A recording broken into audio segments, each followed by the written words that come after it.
Hey, how's it going, everybody? This is Joey Galvez, one half of your host of Explain Yourself, and I want to let you guys know about a really cool book from our friend of the show, Eli Shockey. This one is called The Greylock, and it's a story where magic is a commodity. Potions are sold at corner stores. Orcs and dwarves earn a living in cubicles, not on the battlefields. But there are those who resist the house's magic's laws. Branded a criminal and forced to live as a wand for hire, there is a spell slinger they call the Greylock. Check this one out. You guys can pre-order issue 3 right now with code JAN241939, and make sure you guys are heading over to your favorite LCS and letting them know that you want Greylock number 3, and maybe pick up the first 2 issues. You could do that at the Scout web store. So make sure you guys are grabbing the Greylock number 3, JAN241939 at previewsworld.com. Okay, everybody. I have something really cool to tell you about. If you haven't heard yet about Anchor, it's the easiest way to make a podcast. Let me explain here. It's free. There are creation tools that allow you to record and edit your podcast right from your phone or computer. Anchor will distribute your podcast for you so it can be heard on Spotify, Apple Podcasts, Stitcher, and more. You can make money from your podcast with no minimum listenership. It's everything you need to make a podcast in one single place. Now, the way that you can do this is you got to download the free Anchor app or go to anchor.fm. and then you can get started. It's really fun. We just switched over recently here at All Too Real 2, and I'm enjoying it so far. So be sure to check it out and let us know what you think.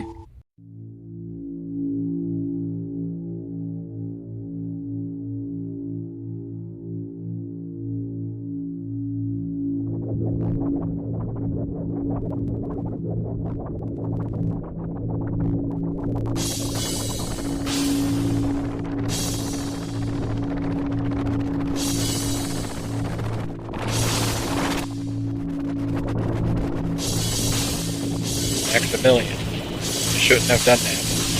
He was a good man.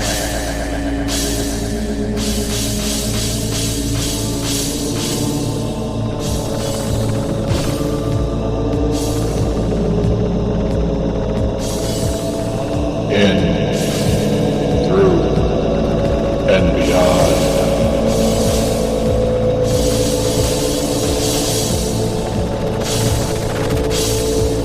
In, through, and beyond.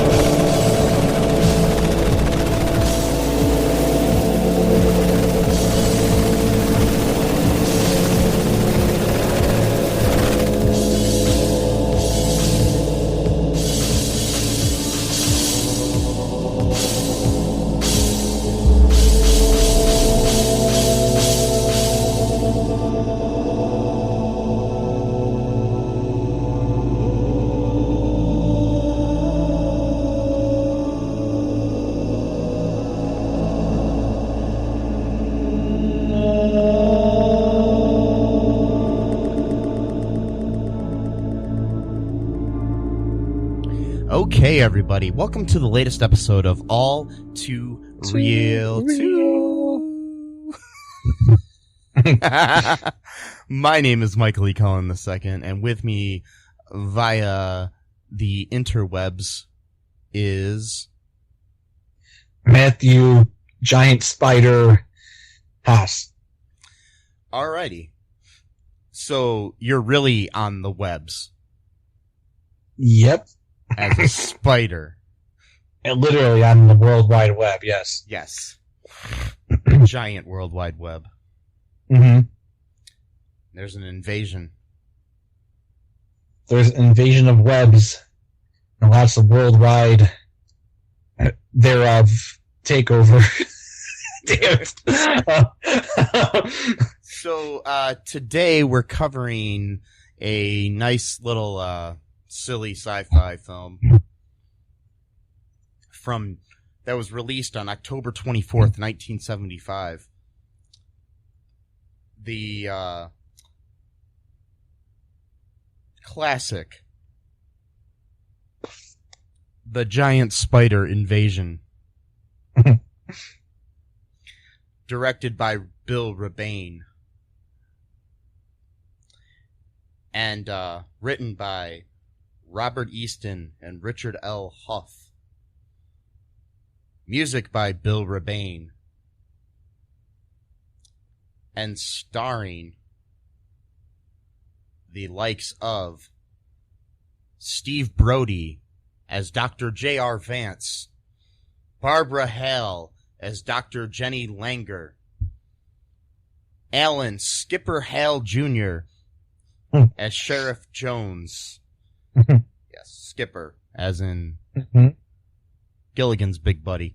Anyways, and then we have Leslie Parrish as Ev Kester and Robert Easton as Dan Kester.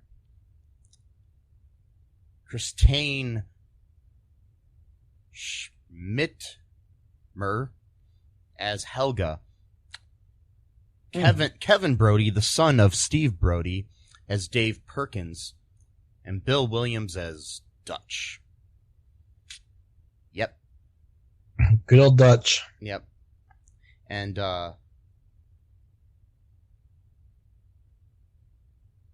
Bill Williams was married to Barbara Hale, who also was in the movie as Dr. Jenny Langer, as we said.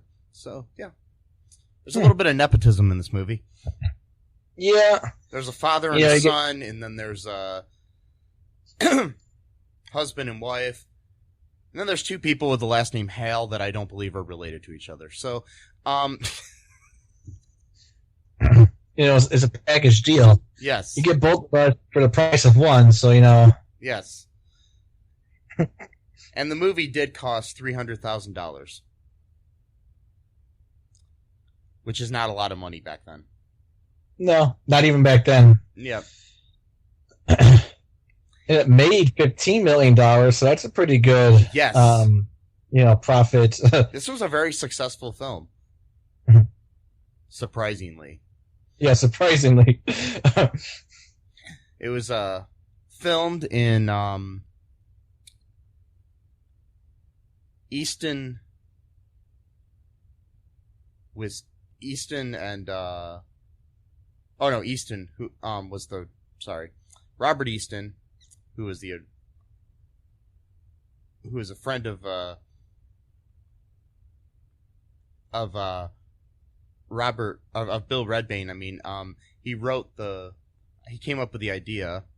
Robert Easton was also the creepy pedophilic guy in the movie.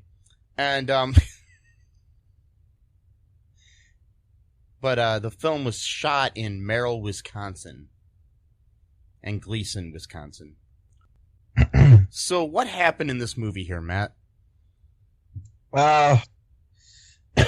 So many things. I mean, it's kind of a weird movie like that where there's actually a lot of dialogue in it, for one thing, which I was surprised to see because I was expecting some kind of like just silly spectacle type of movie. But really, I want to say almost the first half of the movie is pretty much just mostly dialogue, except for like the very beginning when the eggs or the meteorite or whatever it was crashes into this person's farm, and then we don't really see much of that afterwards, except for like a spider crawling here and there or whatever, and it kills one person I think immediately, but then we don't really see much of that until about, I want to say, almost 40 minutes into the film after that. And basically it's about this like meteorite or something crashes into this guy's farm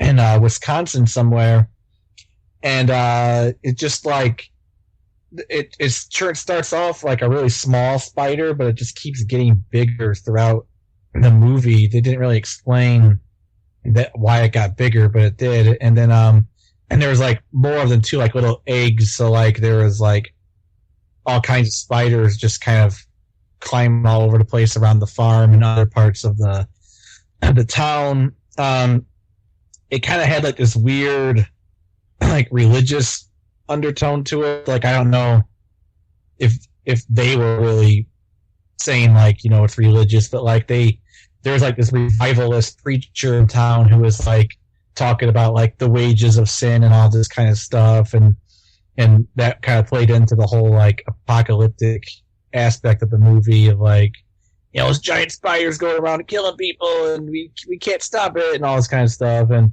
there was like this dude acting in this movie is hilarious. Some of it's really good.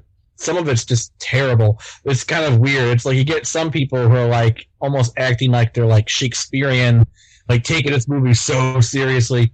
Then you've got other people who are like just obviously not really there. You know?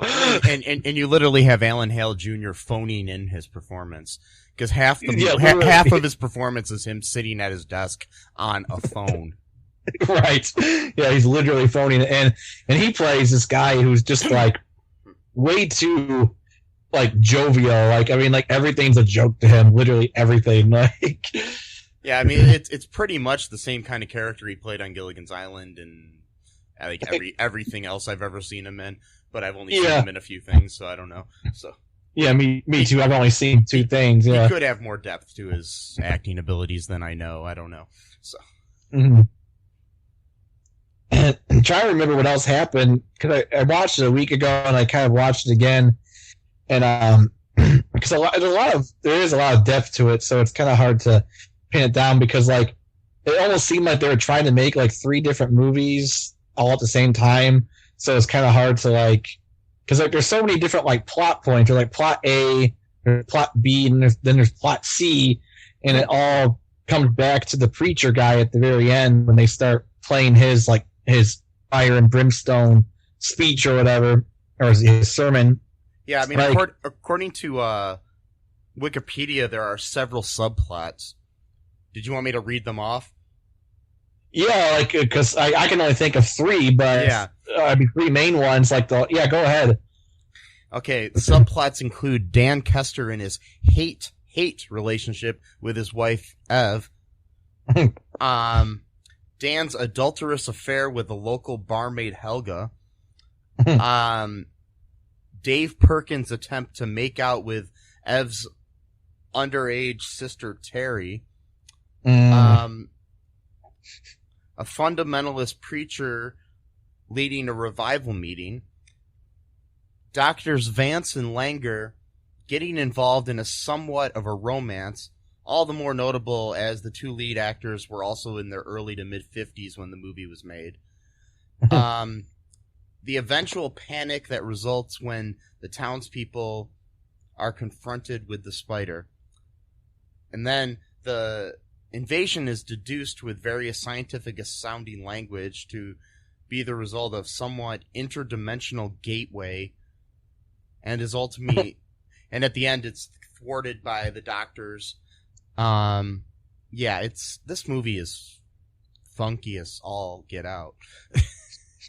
Yeah, it really is, because it's like there's so many different like genres going on at once. Like, you got the stereotypical hick people, and then you got like these sciencey people like using this jargon that nobody. I mean, like I'm used to hearing stuff like this all the time now from like watching The Flash and stuff. So like, oh, I get it. It's a parallel universe. Sure. That's no problem. Like, of course, to me, like, but like, I'm thinking 1975 audience, that must have been like way out there. Like, and even then, I don't know if their science is really, scientific, if you will. Yeah. It's kind of like pseudoscience for, or oh, gee whiz kind of science for movies, that it's like, yeah, sure, that plot devised science. Right. Because, like, when they said something about because when they said something about, like, the neutron, I was like, neutron? That's kind of weird, because usually in the newer stuff, we're talking about, like, tachyons or negative tachyons. I'm like, a neutron? That's so old school, man. That's so old school sci-fi. Neutrons, we all know that neutrons can't, cause a parallel dimension. That's like grade school right there. Of course we know that. But no, I'm a bigger fan. yeah, I'm a bigger fan of Ultrons than the Neutrons. yeah, old Trons. Yeah, like the old Tron. The movie, of course, is better than the new one. Yeah. Yes. It is better. Yeah, it is. But I enjoyed the new one though. But it's good. A sequel, whatever. It's the good, 3D sucked in the movie. It did. I don't remember. Yeah, I saw it in the theaters with you, and oh yeah, that's right. Yeah. Yeah. Well, that was like 10 years ago. Yeah, it was, but still, it. I remember it, and yeah, I just remember the 3D being very underwhelming. Yeah. Yeah.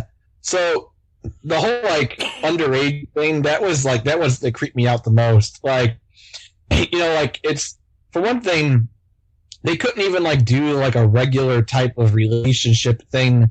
Like they had to make it more complex than they needed to, where it's like, okay, let's just say, he's married to this woman that he hates and she hates him, and she's got a daughter from another relationship, and that's a stepdaughter. No, it's her sister. Exactly, that's what I'm saying. Like that would make more sense. Oh, okay, instead of having this, instead of having this weird relationship where that's her younger sister living with her, and so he is like not the stepdad of her, but he's like the legal guardian of her. It's like, why make it more complicated than it needs to be? You know what I mean? Like they're trying to like be all like Shakespearean here, like, oh, this is going to be the movie that's going to break me out or whatever. Come on, like, and then like everybody in town wants to get with her. Like everyone, like of course, like the kid, which he's like 17, so it makes sense. He's like around her age, or whatever. But no, yeah, he might be 18 or something. I don't know, but yeah, he works for a newspaper. But that's right. Yeah, he's like the son of the owner of like a newspaper in town or whatever. And he's like the ace reporter, probably nepotism in the movie itself, as well as the making of the movie. So yeah, and he the actor who plays him, that's Dave Perkins, that character. He is the son of the actor who plays Dr. Vance. Jeez. Okay. Wow. Yeah. It is interesting. So like, yeah, he wants to get with her, and he takes her to like a junkyard to make out with her. And then I think that's when the car stops working, like all of the electronics start malfunctioning.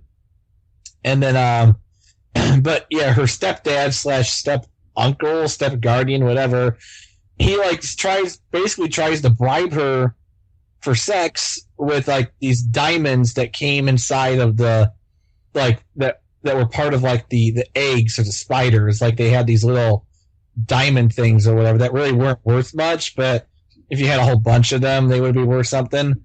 So like he's like trying to like bribe her, which is creepy, and then like not to mention like illegal. I mean, this is Wisconsin in the 70s. Who knows back then, whatever. But like, and then like later on, the dude's cousin who works at like a jewelry, like not a shop, but like an appraiser or whatever. He comes over to the house and tries to. It's like, okay, we already got one creepy older dude trying to like bribe an underage girl for sex in a movie. It's already weird to begin with and creepy and questionably legal, even that standpoint. Then you got the second guy doing it. It's like, all right, how many times do you want to make this point? Like, what the hell are you doing here? And then, and everybody in the movie looks like they belong in the Manson family. Yeah, they do. Yeah. And I mean everybody, not just like oh yeah, especially the wife. Yeah. She looks like too. Not only that, this whole movie starts off with this creepy like older adult trying to like seduce the younger / underage person. Like why were they obsessed with this in this movie? Like this one theme is like cuts across the entire film, which is about a fucking spider invasion. Like, what does this have to do with a goddamn giant spider? But anyway, maybe it's a metaphor. Yeah, metaphor.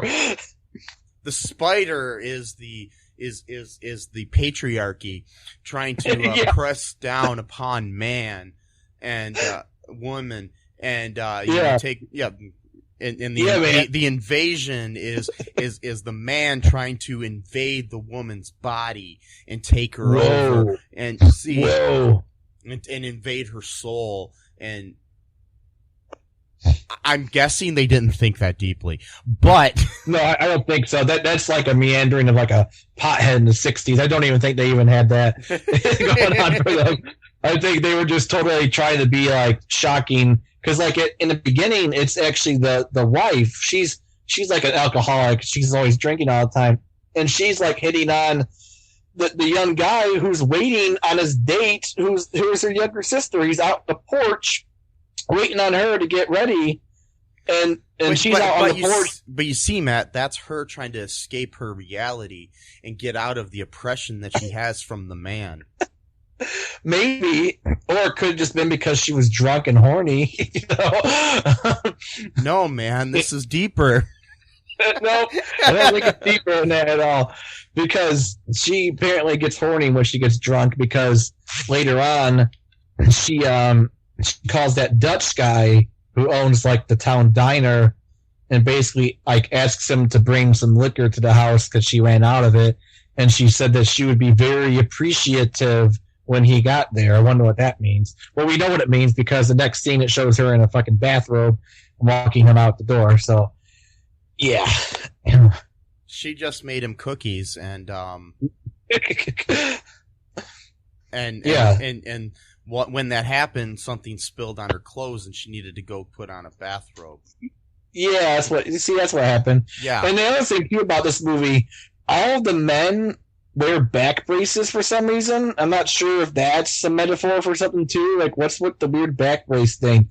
Dutch wears one, and then because he almost forgets it, and she's like, "Oh, you forgot something," and she gives him his back brace. But then later on, the dude who owns the farm has a back brace too. It's like, okay. Well, I think the dude who had it first, because that was when he almost forgot it when he was sleeping with the barmaid.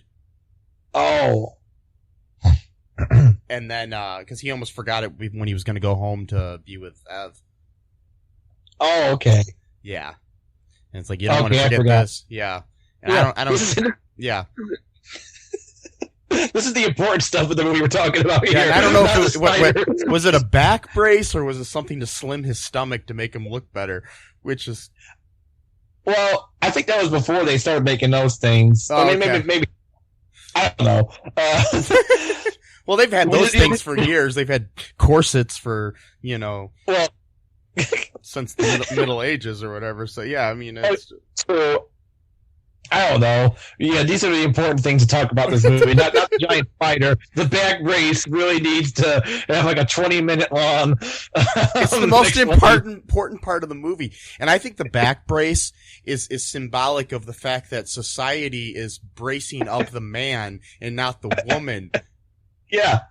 See, I think this whole movie is like a feminist manifesto written by men.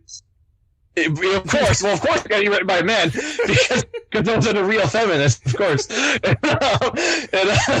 I got to prove how much of a feminist I am by talking over you women.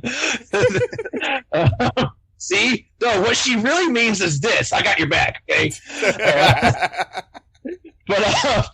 But yeah, because that oppresses both men and women in their own unique ways. You see, the back brace is like, this man is tired, he needs rest, and society's like, no, you get back to work.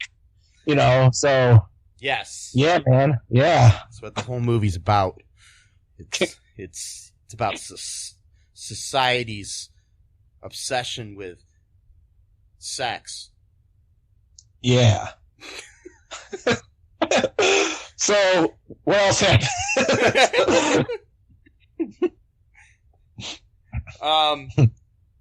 Well, I mean, we have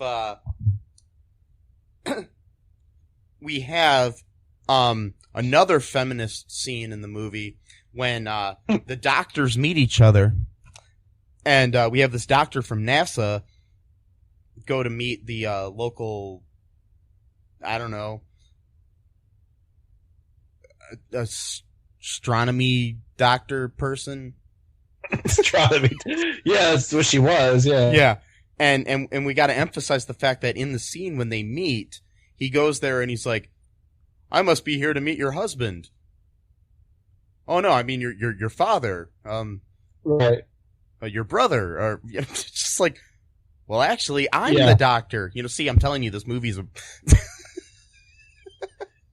it's like, no, I remember that scene. It was so awkward to watch because it's like, oh my god, dude. Like, but they never mentioned it after that. That was the only. Like, I was like hoping this would be like oh, you assume I can't be a doctor because I'm a woman. She just let it go. I'm like, what the fuck, lady? But whatever.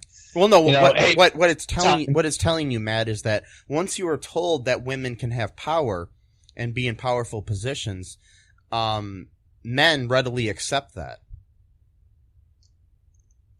Yeah, but it's very. I'm being sarcastic. Anyways, very underhanded way of doing it because like nothing came from that other than like, okay, I guess a woman can be an astronomer. Awesome, like that's some big fucking revelation. Like, see what I'm saying is it's showing how easily we as a society can accept women in roles of power and in intelligence. Yeah, because this movie came out in 1975, and we still don't even have a woman president yet. We still have the Me-Too movement, Hollywood, Weinstein bullshit, So so much has progressed in 45 years. This movie was just years ahead of itself. Yeah, unfortunately. But, no, it wasn't, Matt. I know it wasn't. Yeah, I do remember that scene though. I'm like, oh god, this is awkward. He keeps like listing off all these different male relatives. I'm like, okay, but think about logically. Why else would she be there? Like, the original scene was him, just mentioning, like 40 different types of people that could have been the. Like your cousin, your third cousin, your uncle, your step uncle, That guy. Then he started being like, positions she could be. It's like, what are you, the janitor? Are you the maid? Or are you the Right. God, it was the most awkward scene I've seen in a movie in years. It was. And then right after that, she offers him tea. I'm like, okay, so you just blew the point. Like, he's like, what the fuck is this movie trying to do? Like. Well, it's trying to show you that in society, women can be two different types of. Yeah, I think we're looking way too into that. Hey Matt, do you want to take a break now and then come back and talk more about the greatest feminist manifesto that was ever put to film? Sure. Okay, we'll be right back. Hi, folks. This is Michael E. Cullen II from the podcast that you're listening to right now, along with manager Matthew Haas. You got promoted? Yes. Damn it. Okay, anyways, folks, do you like the show Superstore? Well, I don't know. I asked the folks and nobody's answering me. Because they're not here. Oh, but we love damn it. Yeah, we love it, though. Okay, folks, if you like it as much as we do, you're really going to like the Super Story podcast, which is a podcast where Matthew and I go episode by episode and give our little opinions and thoughts on it. Sometimes we have guests, sometimes we don't. Just depends on how we're feeling. Yeah. And, so if you like this podcast and like our little crazy banter, then you should definitely check this out. Or I might get sad. And when I get sad, it gets pretty sad.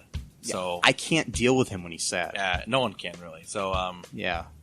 So check out Super Story Podcast right here where you get this podcast, Super Story Podcast. And we are back. I know that this movie is, hailed by women world round for the steps that it made in furthering the rights of women in society, and people like Gloria Steinem and others have praised this great film. I'm assuming. I don't think so. Probably not. Oh God. If only And again, there's many other reasons why not, but if only for the reason of the creepy underage step niece or whatever type of thing going on. By the way, she's topless at one point in the movie, so I'm not even sure of the legality of that shit going on. But Well, I'm like, I just The actress, see, the actress probably was over 18 at the time when they shot. okay, it. good. Because I was like, that is not something I want to see. I'm assuming she was, but now I need to look into it because Yeah. I'm worried. Well, then again, it was only for like a second, but so whatever. But yeah, this movie. All right, so you want to talk about the actual spiders in this movie? Because Yes, that's let's talk about that a little bit, Matt. What do you have to say about that? Oh, spiders were genius, man. I mean, they look so real. I mean, I was so afraid when I saw them like hop out of the dresser at the house, or like when it's crawling around in the fields and like swallowing people whole, and just like leaving like a tiny little carcass, you know, that's left over. The blender scene was pretty hilarious, where the drunk wife is making herself a Bloody Mary, and the spider crawls in the blender, and she doesn't know it, and she turns it on, and then she takes a drink of it, drink spider! Ugh, gross. I do that all the time.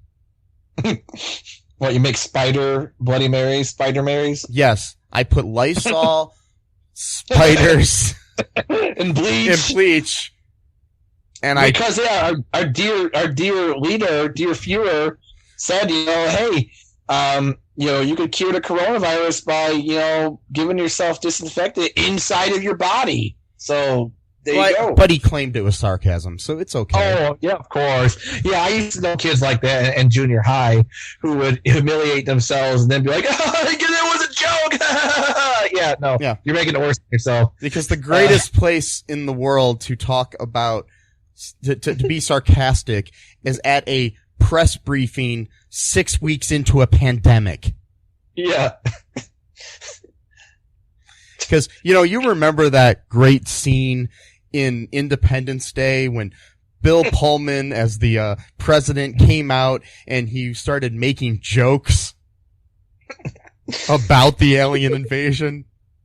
Yeah, those are in the deleted scenes. They're really good, though. You remember the scene in this movie that we're talking about when Alan Hale, as the sheriff, came on TV and started making sarcastic jokes about how we're being invaded by spiders? Mm-hmm. Wait, That's awesome. neither one of those things fucking happen in the movies because the movies make more sense than the fucking reality. Yeah, Skipper / Sheriff Chucklefuck, you know, didn't even make jokes about the giant spider. No. At least not at a press conference.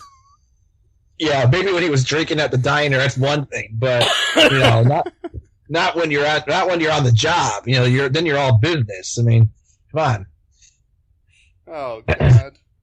Jesus Christ. By the way, in the movie, he's getting a bunch of phone calls at first when people are having issues with like their cars not starting like I just did a Boston accent by mistake. Car's not starting. No, I can't do it now. I only did it once by accident. Park your car in Harvard Yard. So anyone who's like under the age of 25, 22 years old, he mentions at some point for a person to go look through the Yellow Pages, and I need to explain that. So Yellow Pages were a book of phone numbers back in the day, and they had like the phone numbers of like businesses, you know, and the White Pages were like for like regular people's phone numbers, some businesses, but the Yellow Pages were more like, I think you had to pay maybe a little bit more to get in the Yellow Pages, not sure, but those were the more you know, popular businesses in town. Just wanted to throw that little factoid out there. Yes. That is something good to throw out of the movie. Literally. No. Because they're useless now. No one needs them anymore. Well, you know, unless they don't have a cell phone, but whatever. Yeah. So the spiders, okay, the spiders were huge, and they looked like toy. Like, they literally looked like stuffed animal toys. Like the ones coming out of the dresser, at least, that were attacking. Well, I think a lot of them were real. Oh, really? Yeah, like because I mean, a lot of times they were crawling around on the ground for real. So, I think the ones coming out of the little coconut-shaped pods that they came out of were real little tarantulas or something. Oh God! Ugh. Yeah, scares me. Yeah, spiders don't freak me out that much. Maybe if they're crawling on me, they would. But they would. I got a weird relationship with spiders myself. I mean, I don't like them. Were you married to one at one time? And yeah, no, I was. No, like I always like never wanted to like destroy cobwebs because I just felt bad. Like, you know, spider put all this effort into, you know, setting up a trap for, you know, unsuspecting creatures to murder and eat. And then I felt bad, you know, destroying that trap for them because, like, you know, they need to eat too. And like, I don't know, they're not actually, a lot of spiders are very playful even. Like, they're not as scary as, you know, as people think they are. But I would never have one as a pet, but like, I used to like, I literally used to be a spider in my bedroom a long time ago. And we got this weird thing, like, where like, it would literally crawl out of its nook if I was like had to lie down for too long, and would literally just like stare at me for like a few seconds, like disapproving of me, like, you got the light on, boy. So I turn the light off and it goes back to bed. So we kind of had like our own, like, we kind of synced up our sleeping schedules, which was nice. Then it bit me and I got a terrible infection. But you know, that's how my last relationship was. Like,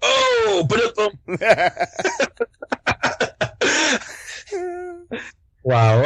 So that had nothing to do with the movie. But, so the spiders are all over the place in this town. They're getting bigger. The eggs have these like shitty looking diamonds that are apparently worth nothing, but if you have like a whole bunch of them, they're worth a lot. So Farm Boy with the back brace wants to collect a bunch of them so he can become rich. He tries to bribe his underage stepniece with sex with it. She rejects him because she doesn't think that the diamonds are really worth anything, or they're not real diamonds. Then he goes off like, well, I'm going to find more. He gets killed by the giant spider. And then the wife gets killed first. She gets killed first, and then he gets killed like a day later.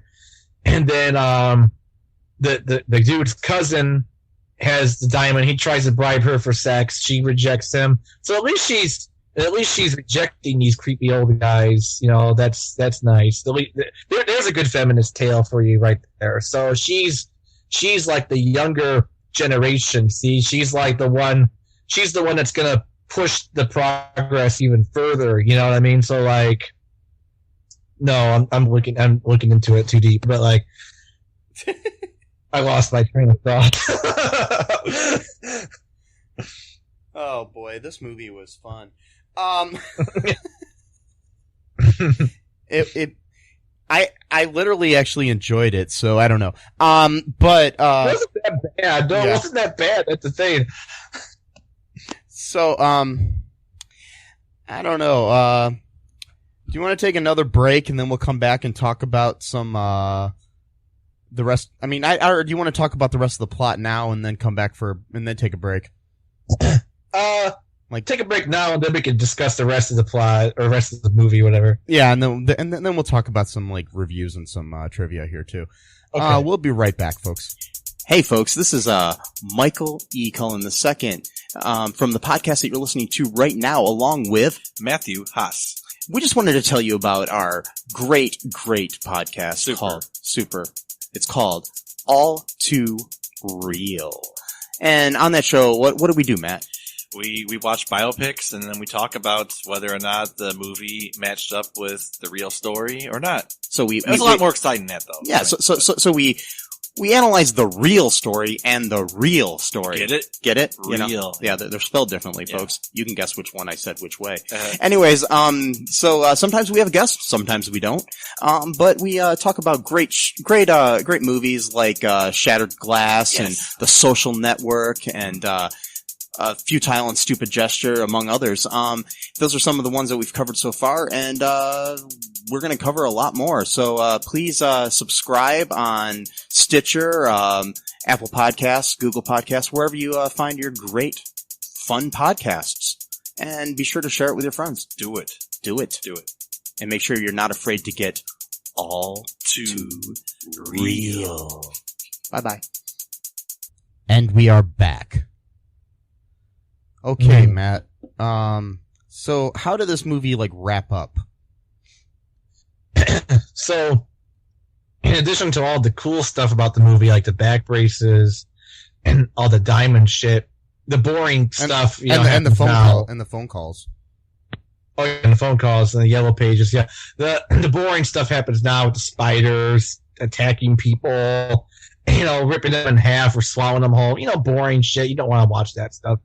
But the best part of it is that the giant spider is obviously a fucking car, a bug to be exact, with spider legs attached to it. I mean, it's so painfully obvious that a car is driving this thing around town, and then you got these militia townspeople, everybody owns a gun, of course, and they're we're gonna kill a spider, and then just creating this sort of mob mentality, and then the sheriff is trying to hold them down or whatever, but they won't listen to him, so they're all we're all gonna fight the spider together, and it doesn't do shit, their rifles, and the spider's attacking all of them and eating them, and then they're trying to shoot off this neutron into the the place where the place where the I don't know exactly where are they going to shoot this neutron into exactly? Just anywhere, or I don't know. Somewhere. Anyway, the plan was that somehow this would open the time-space portal where the spider came from, and would kind of put them back to where they were, but it didn't. All it did was make the spider melt into this weird sludge, which doesn't really make any sense to me, because it's if you're trying to get the spider to go back to its time and place, why wouldn't it just do that? Why would it just melt its skin? I don't understand that logic, but again, I don't really think the science in here really holds up, so... Well, whenever I want to go back home, if I leave my house, I have to turn into some kind of goo before I can, because that's how science works. It is how science works. So they kill this thing. The townspeople finally. No, at one point they go through a baseball game or something like that, or I don't remember. They're in a field at one point, and no, it wasn't. It was a festival. It was a what was it, a Polish festival or something, or some kind of carnival of some sort or something. Yeah. Yeah. So the thing is chasing everyone at this carnival, and you just see, and they use this as the photograph for the movie itself. You see these people running away from this giant spider, which is obviously a car, chasing people down in this field, and I know I'm missing some things here, but then they shoot off the neutron, and the spider melts into this disgusting looking sludge, and then I think at one point though, at the very last minute, it shows one little spider somehow managed to survive, and then it freezes, but then they go into that preacher doing his fire and brimstone sermon talking about the end of time. So it's I'm not sure if that was supposed to build up to a sequel that never got made or whatever. Yeah, probably. The giant spiders invade again or something. Yeah, some bullshit. And this time it's a PT Cruiser. Well, that would be before the PT Cruiser came, but oh boy. So yeah, that was a great movie. Yeah, it was. So, do you want to hear some trivia here, Matt? Sure. Okay. There was supposed to be a dramatic shot of the giant spider crushing the house by having the spider dropped from a crane onto it while a bulldozer chained to a back of the house would pull away. However, when the shot was filmed, the spider's legs all went straight up in the air. The crew inside working its arms were nearly killed when broken wood from the demolished house went through the spider, coming close to impaling them. Yeah. See, this movie was so important for its feminist message that crew members were willing to die for the film. Yeah. Yes.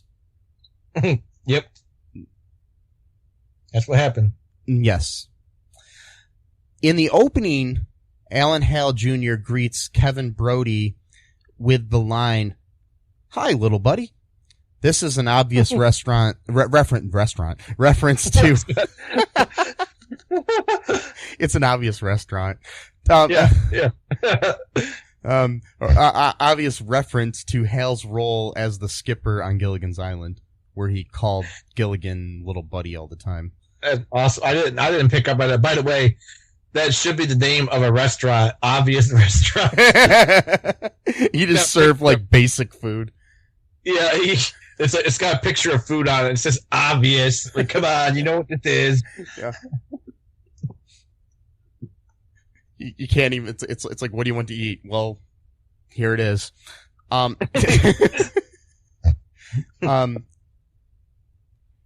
There was supposed to be a shot of a big spider in a tree bursting into flames. To achieve this, the director covered a large prop spider with gunpowder and had 2 crew members sitting above it in the tree who would drop a match on the spider.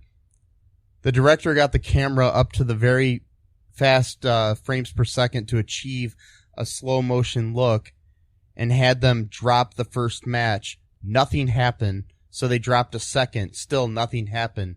So they lit the entire book of matches and dropped it onto the spider with nothing happening. The director turned off the camera, and immediately afterwards a huge explosion and fireball shot up, burning the hair off the crew members and starting several small brush fires. The director was furious that he wasn't able to get the shot on film. Jesus Christ. These guys lost their fucking hair because of a fucked up... Oh my god. The framework for the VW, the Volkswagen Giant Spider, was recently found in the woods and put on display in Gleason, Wisconsin. Found in the woods? Yeah, they just left it there when they were done filming. Yeah. Wow.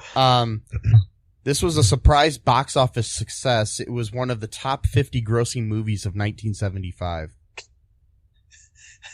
You gotta remember too, this was competing with Jaws. Yeah. I mean, Jaws was obviously the top grossing film that year, but still. Yeah. And they mentioned Jaws in the movie at some point, too. So this was really made fast, I guess. Yeah. In a scene depicting the giant spiders attacking a Little League baseball game, the spiders are obviously Volkswagen Beetles with puppet legs attached. Tread marks can be seen in several shots.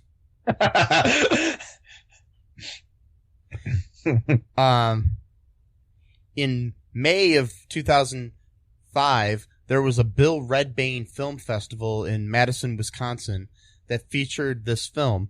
Hosting the festival were Michael J. Nelson and Kevin Murphy of the TV series Mystery Science Theater 3000, which had featured the Great Spider Invasion in a 1997 episode.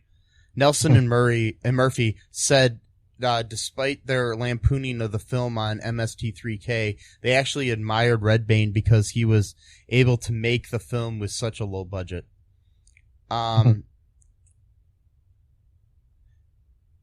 Stars Steve Brodie and Barbara Hale pulled in family members to play supporting roles in the film.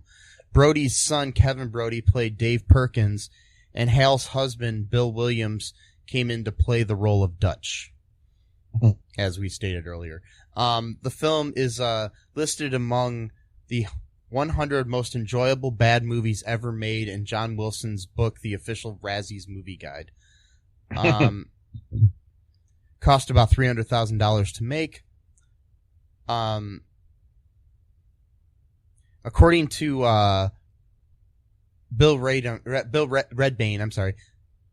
Rebane, I'm sorry. Yeah, I said Red. I can't pronounce things tonight. The two writers on the film each approached the story from different directions. Richard L. Huff wrote the original story and kept a very serious tone to the first draft of the script. Robert Easton, on the other hand, lent the film a comical tone, writing most of the colorful dialogue for his character, the creepy uncle, and and other locals. The film's rather infamous jokes are credited to him as well. Combining both writers' material resulted in an oddball tone for the script. Yeah.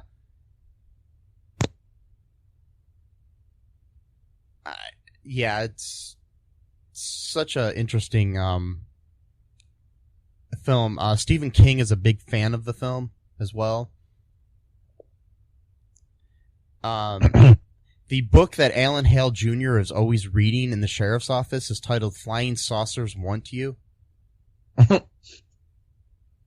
at least somebody wants me. The spiders want you. Do they? Think so. Oh, okay. That's nice. There's one on your shoulder right now. No! Ah! I'm scared!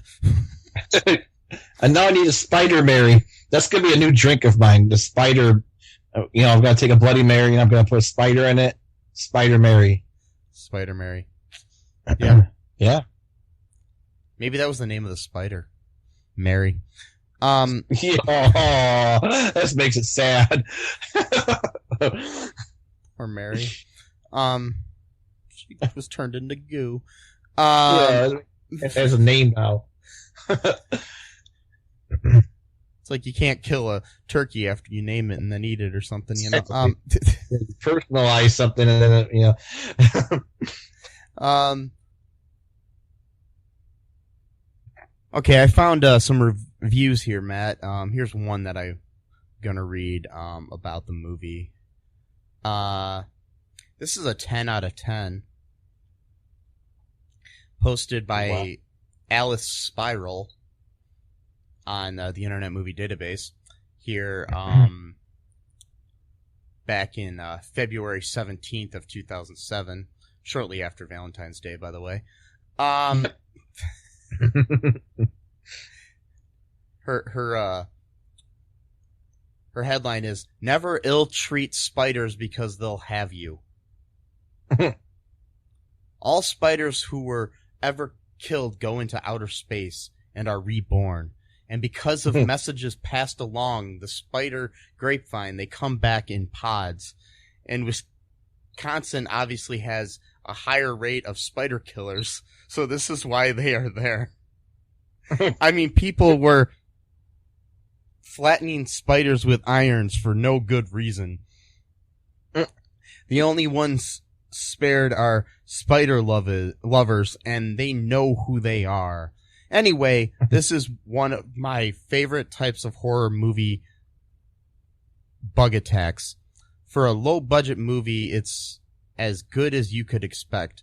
Plenty of suspense and plenty of silly, panicking people. The DVD has the director talking about how the movie was made, and it seems it was in extreme discomfort as the temperature was well over 110. Okay. Yeah.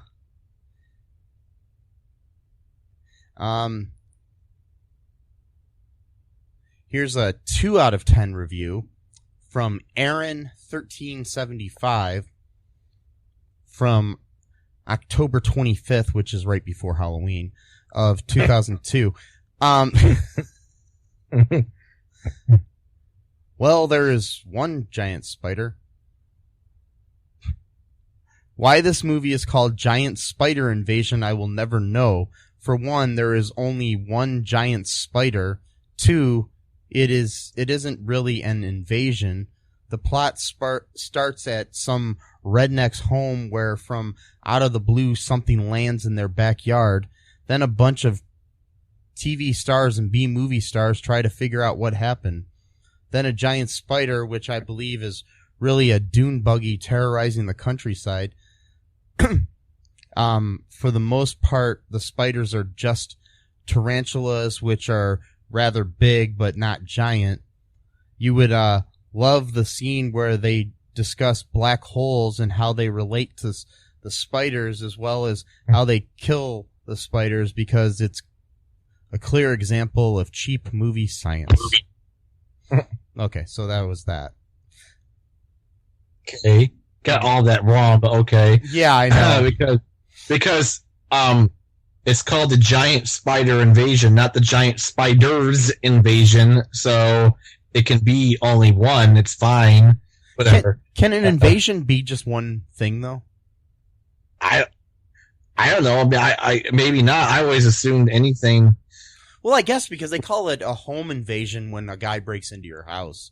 Right, and plus too, some of the spiders did grow up and get bigger, so there were multiple giant spiders. I mean, they weren't all as big as like the Volkswagen one was, but there were a few that were actually like almost like human size. So whatever.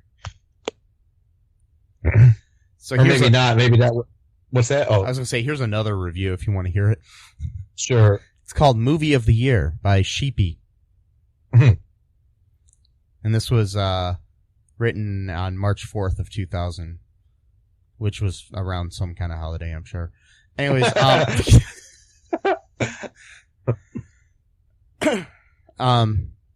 man, was this an absolute perfect movie. Brilliant. Exciting acting, interesting dialogue, excellent music. The story just blew me away. It was so enthralling and incredibly original. This was a wonderfully excellent movie. I could not find any defect in it. I've watched it over and over. Everything about it is perfect. The acting is flawlessly good. I can't believe this movie was made in 1975. The special effects are unbelievably amazing. The giant spider looks so realistic. 10 out of 10. A perfect movie. Grab some popcorn and get ready to be entertained by the giant spider invasion. Yeah. I'm pretty sure that was all sarcasm. It sounds like. But I don't know. You know, sarcasm is kind of a interesting topic these days. Yeah. Unless you call it back. Yeah, unless you call it sarcasm. Who knows? So Matt, would you recommend this movie to anybody? Sure. I mean, it's fun. You know, it's kind of stupid, but you know, like get some friends together. You know, later on if we can still do that. And well, I don't mean that sarcastic. I just mean, you know. Well, I know. You know, get a group of friends together and just kind of, you know, watch a bad movie on purpose. And because, you know, we reviewed a lot of bad movies on this show, and you know, we've discovered that there are movies that are so bad that they're funny, and there are some that are just so bad they're boring. This is not the boring kind. No, not at all. I enjoyed it thoroughly, actually. And like I said, this is the greatest feminist manifesto to come out of cinema in the last 100 years. And wow. Yes, you know, there's, you know, Norma Jean and all those other movies that are about, you know, feminists and stuff, and you know, nope. This movie is the greatest movie to you know, help further the, you know, feminist values in society. And by the way, I am being sarcastic. This is what real sarcasm is. Yep. I just want to teach that to people listening, because saying something seriously in a press conference and then the next day calling it sarcasm is not sarcasm. Most of the things I say in my life are sarcasm, and you can tell that by the snarky way I say them. When you say them directly to a doctor in a press conference being televised worldwide,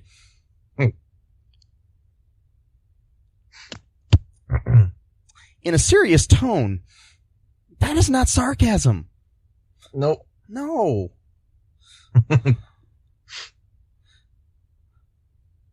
But yes, this is the greatest feminist manifesto ever put to film. And I highly recommend everyone watch this movie. And I'm not talking about just, people that want to watch a bad movie. I'm saying this is the greatest movie to come out in 1975 besides Jaws. Well, that's a lot of movies that came out in 1975. Yeah. I'm sure that there might have been some other movies in 1975.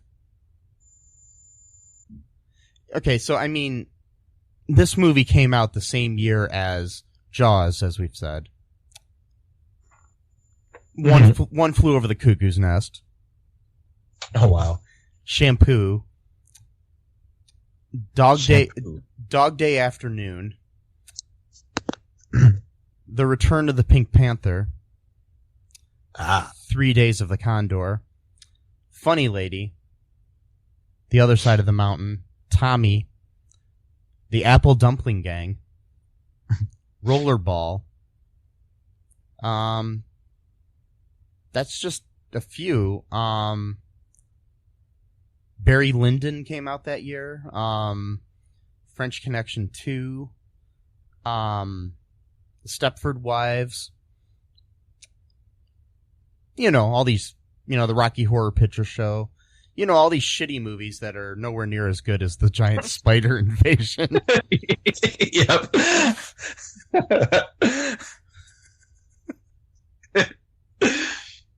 Oh. Because tell me, do any of those have a good feminist manifesto buried deep within their plots?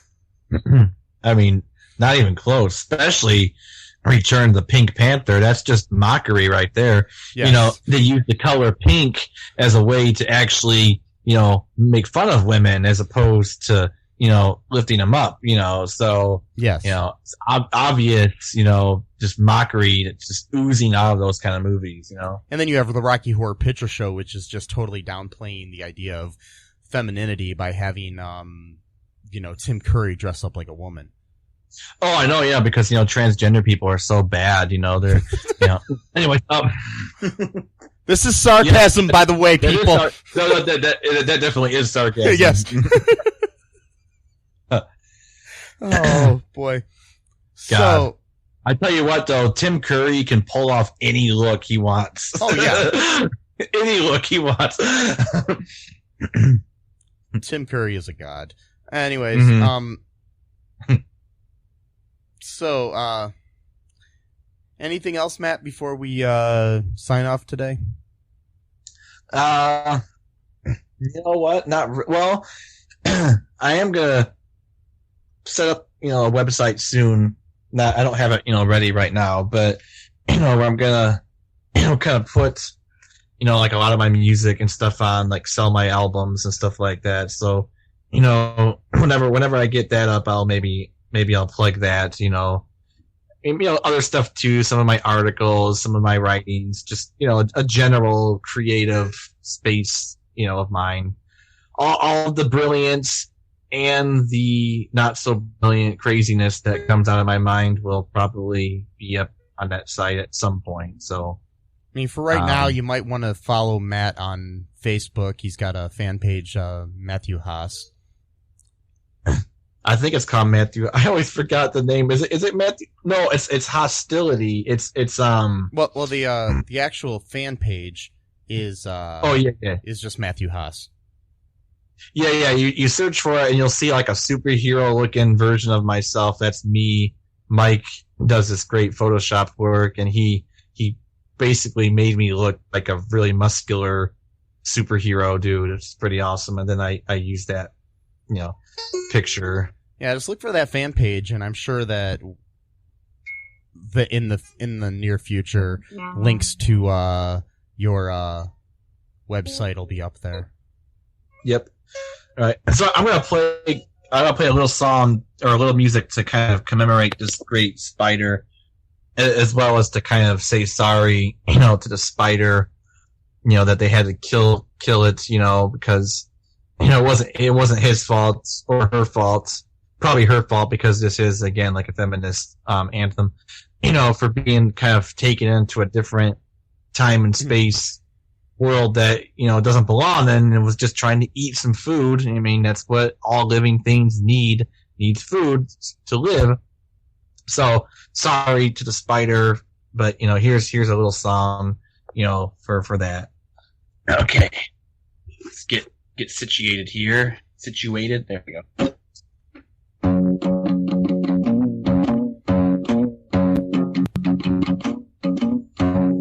Giant spider. Giant spider. It wants to eat. Its diamonds pay for sex. That's the end of the song. That was like the greatest song I've ever heard in my life. Thanks. By the way, just for anyone who's listening, my real music is much better than that. So, Well, yeah. So if you've listened to this show, the theme song to the show is written by Matt and things of that nature. So but no, that was the greatest song I've ever heard in my life. Okay. It's right up there with anything by Justin Bieber or New Kids on the Block or Sonny and Cher. Sonny and Cher. Yeah. Those three artists. Yeah. Those three. And you. Yeah. Are the four greatest artists of all time. Wow. It's a tall order. Well, I shouldn't be so sarcastic about that because you actually are talented. Anyways, unlike that's fine. No, it's so obvious, just like the restaurant, So yes, the obvious restaurant has obvious music in the restaurant too. Yes, it's like it's not really music or anything. It's just there. It's just there. It's obvious. I mean, yes. It's just obvious restaurant music. So, anyways, before we go, make sure you, check out cullenpark.com. We got stuff on there. Right now, if you also check the, links in the show notes, there's a link to a really cool Cullen Park Productions t-shirt that you can get. It's only $20. It's got a really cool, our logo on it. But the cool thing about it is $10 of that goes to help further our adventures in podcasting and filmmaking. Also, the other $10 goes to a company that I really love called Jupe Mode that is located in Toledo, Ohio, where we are based. And during these tough times, supporting local businesses is really important. And whether it's local to you or just local to, somewhere, because everything starts out as a local business.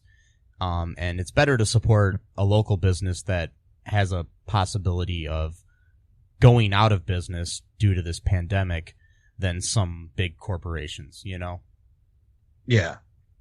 And so I say buy a shirt.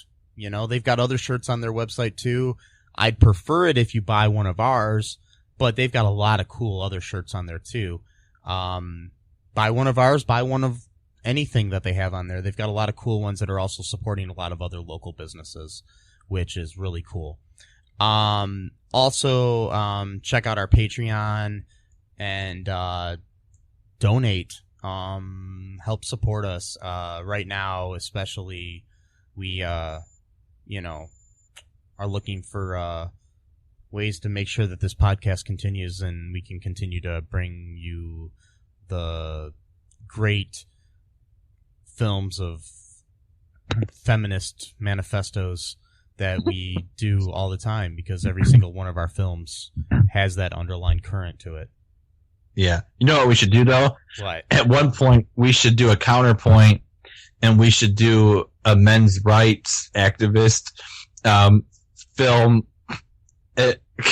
which is pretty much every film. And then, the like Mean Girls. And wait.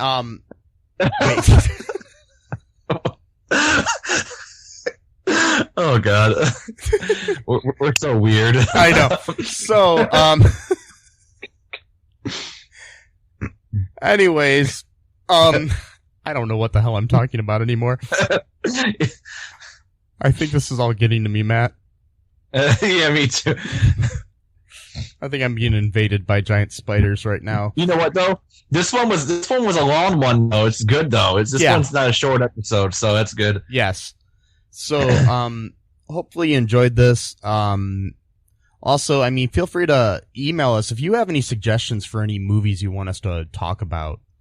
We're more than happy to take your suggestions and do that. Also, another thing about those t-shirts that I was talking about, I forgot to mention. If you buy one and then send a screenshot of your receipt to mike@cullenpark.com and you live in the Toledo area or are willing to travel to it, you can be an extra in a future film that we have. Ooh. So, yeah. And I mean, and if you don't want to do that, this isn't broadcast anywhere besides on here. If you want to be on a future episode of our podcast, we can set that up too. Buy a shirt and let us know, and you can come on and talk about any movie you want to. Any movie. Yes. Well, not any movie. I mean, we're not going to talk about porn or snuff. Yeah, that's what I was thinking. Yeah, don't try to find some kind of loophole. You know, no. Yeah. Any film within reason that kind of would fit the mold of our show. Yes. But just, you know, send that to mike@cullenpark.com. And, other than that, like Matt's page, like our page, do it up. Dub it up. No. Dub it up. It. And, no. And, dab it up and, doob it up and, whatever. Whatever makes you happy. Yeah. Right. Peace, love, and wash your hands. Stay safe, people. Bye-bye. Thanks for listening to All Too Real 2 podcast, a Cullen Park production. Produced and edited by Michael E. Cullen II. Music by Matthew Hawes. Subscribe and share the show. Visit us at cullenpark.com.